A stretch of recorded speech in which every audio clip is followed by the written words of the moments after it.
जय हिंद। ग्रंथि चैप्टर के पार्ट 1 में हमें आपको बहिस्रावी ग्रंथि बता दिए और ग्रंथि चैप्टर के पार्ट 2 में हमें आपको अंतःस्रावी ग्रंथि बता दिए। अब देखते हैं ग्रंथि चैप्टर के पार्ट 3 में मिश्रित ग्रंथि यानी कि मिक्स ग्लैंड। देखिए, जो ग्रंथि एंजाइम को निकाली थी उसे हम बहिस्रावी ग्रंथि कहे और जो ग्रंथि हार्मोन को निकाली उसे हम अंतःस्रावी ग्रंथि कहे। लेकिन देखिए, जो ग्रंथि एंजाइम तथा हार्मोन दोनों को निकालती है यानी कि दोनों का स्राव करती है, ऐसी ग्रंथि जो है मिश्रित ग्रंथि कहलाती है, मिक्स ग्लैंड कहलाती है। तो कहने का मतलब है कि ऐसी ग्रंथियां जो एंजाइम तथा हार्मोन दोनों को स्रावित करती हैं मिश्रित ग्रंथि कहलाती हैं, मिक्स ग्लैंड कहलाती हैं। आपको मिला था कि बहिस्रावी ग्रंथियां जिन विशेष रसायन को जो है उत्सर्जित कर रही थी, जिन विशेष रसायन को स्रावित कर रही थी, उस रसायन का नाम एंजाइम था। और जो अंतःस्रावी ग्रंथियां थी, जिस विशेष रसायन को उत्सर्जित कर रही थी यानी कि स्रावित कर रही थी, ऐसी जो है ग्रंथि अंतःस्रावी ग्रंथि कहलाई और वह रसायन जो है हार्मोन कहलाया। लेकिन यहाँ पर जो मिश्रित ग्रंथि है जिसे मिक्स ग्लैंड कहते हैं, यह एंजाइम तथा हार्मोन दोनों का स्राव करती है। कहने का मतलब यह है कि ऐसी ग्रंथियां जो एंजाइम तथा हार्मोन दोनों का स्राव करती हैं मिश्रित ग्रंथि कहलाती है। इस मिश्रित ग्रंथि का सबसे बड़ा एग्जाम्पल जो है पैनक्रियाज है, अग्न्याशय है।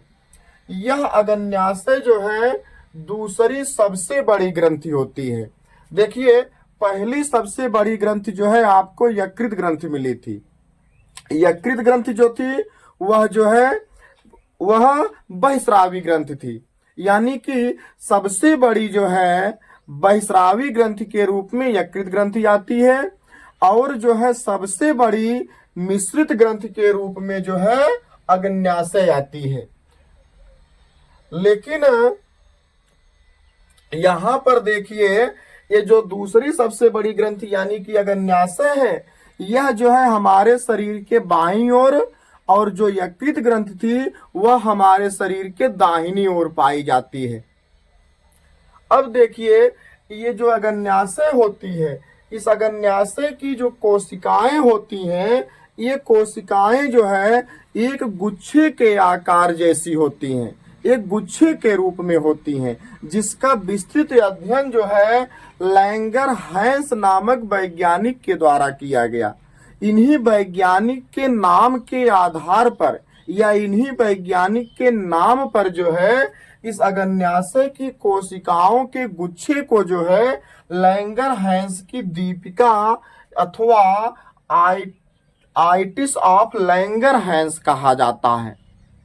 अब देखिए, ये जो लैंगर-हैंस की दीपिकाएं होती हैं जो अग्न्याशय में पाई जाती हैं, ये जो है कहने का मतलब एक गुच्छे के आकार की होती हैं, जिसका विस्तृत अध्ययन अथवा जिसका अध्ययन लैंगर-हैंस नामक वैज्ञानिक के द्वारा एक गुच्छे के रूप में किया गया, जिसे जो है आइटिस ऑफ लैंगर-हैंस कहा जाता है।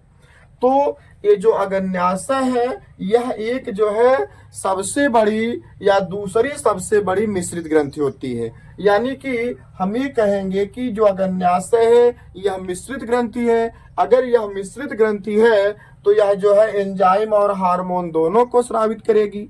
तो सबसे पहले हम जो है इस अग्न्याशय से स्रावित होने वाले एंजाइम के बारे में जान लेते हैं। तो ये जो अग्न्याशय होता है जिसे पैनक्रियाज आप कहते हैं, यह अग्न्याशय जो है LAT यानी कि लाइपेज, एमाइलेज और ट्रिप्सिन नामक जो है एंजाइम को स्रावित करता है। यहाँ पर देखिए, ये जो लाइपेज एंजाइम होता है ये जो है वसा का पाचन करता है और जो एमाइलेज जो होता है एमाइलेज एंजाइम जो होता है ये स्टार्च का पाचन कराता है हमारे शरीर में। स्टार्च यानी जिसे आप चोकर कहते हैं, ये स्टार्च का पाचन कराता है। और जो ट्रिप्सिन होता है, ये ट्रिप्सिन जो है प्रोटीन का पाचन हमारे शरीर में कराता है। कहने का मतलब है कि अग्न्याशय ग्रंथियों द्वारा स्रावित होने वाला जो एंजाइम होता है, ये 3 तरह के, लेट यानी कि यल से लाइपेज, ए से एमाइलेज और टी से ट्रिप्सिन। लाइपेज एंजाइम जो होता है हमारे शरीर में जो है वसा का पाचन कराता है, और एमाइलेज जो होता है हमारे शरीर में स्टार्च यानी कि चोकर का पाचन कराता है, और जो ट्रिप्सिन होता है यह हमारे शरीर में प्रोटीन का पाचन कराता है। ये तो हो गई एंजाइम। अब देखिए इस अग्न्याशय ग्रंथि के द्वारा स्रावित होने वाले हार्मोन। इस अग्न्याशय से मुख्यतः 3 प्रकार के हार्मोन निकलते हैं, और ये तीनों हार्मोन जो है अलग अलग कोशिकाओं से निकलते हैं, जिनमें अल्फा सेल, बीटा सेल और गामा सेल होते हैं। तो सबसे पहले जो है अल्फा सेल है। तो हम आपको बताएं कि अग्न्याशय जो होता है ये 3 प्रकार के हार्मोन को स्रावित करता है, और ये तीनों प्रकार के जो हार्मोन होते हैं ये 3 अलग अलग कोशिकाओं द्वारा निकलते हैं। तो सबसे पहले अल्फा सेल है। ये अल्फा सेल जो है ग्लूकेगान नामक हार्मोन को स्रावित करता है, और यह ग्लूकेगान हार्मोन जो होता है हमारे शरीर में पाई जाने वाली जो ग्लाइकोजन होती है, इस ग्लाइकोजन को जो है ग्लूकोज में जो है परिवर्तित करता है। कहने का मतलब है कि अभी आप जो है बहिस्रावी ग्रंथि में देखे थे कि यकृत जो है सबसे बड़ी बहिस्रावी ग्रंथि, और आप देखे थे कि यकृत ग्रंथियों के द्वारा जो है ग्लूकोज को ग्लाइकोजन के रूप में स्टोर किया गया था। यानी कि यकृत ग्रंथि जो होती है वह ग्लूकोज को ग्लाइकोजन के रूप में स्टोर कर लेती है, सुरक्षित रख लेती है। लेकिन होता क्या है कि जब जो है हमारे शरीर में ग्लूकोज की कमी हो जाती है, तो उस समय जो है अल्फा सेल जो होती है, ये मिश्रित ग्रंथि यानी कि अग्न्याशय की जो अल्फा सेल होती है, यह अल्फा सेल जो है ग्लूकेगान नामक हार्मोन को स्रावित करती है, और यही ग्लूकेगान हार्मोन जो है यकृत में जो ग्लाइकोजन स्टोर रहता है उस ग्लाइकोजन को ग्लूकोज में परिवर्तित कर देता है, जिससे हमको जो है ऊर्जा मिलती है।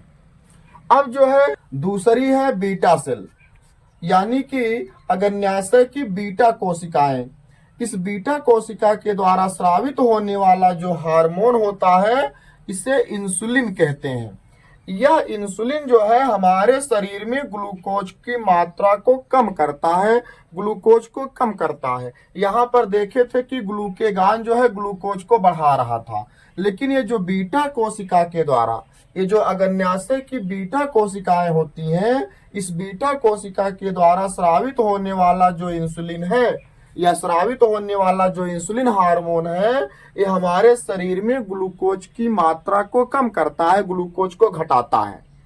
और जो है क्या करता है, ये जो है इंसुलिन जो होता है, इस इंसुलिन में जिंक पाया जाता है, जिसे आप जो है जस्ता कहते हैं। और जो है और देखेंगे तो आपको मिला था कि जो है अंतःस्रावी ग्रंथियों के द्वारा स्रावित होने वाला जो हार्मोन था वह जो है प्रोटीन था, वह जो है प्रोटीन था। जिसमें जो जनन ग्रंथि मिली थी, इस जनन ग्रंथियों में ये जो जनन ग्रंथियों का जो हार्मोन था जिसे जनन हार्मोन कहे थे, उसमें जो है स्टेरॉइड पाई गई थी। लेकिन जनन ग्रंथियों को छोड़ करके जितने हार्मोन या जिसे जनन हार्मोन को छोड़ करके अंतःस्रावी ग्रंथियों के द्वारा स्रावित होने वाला जितना हार्मोन था, सब हार्मोन जो है प्रोटीन थे। तो भाई सब हार्मोन अगर प्रोटीन है तो जो है अग्न्याशय ग्रंथियों द्वारा स्रावित होने वाला जो हार्मोन होगा वह भी प्रोटीन होगा।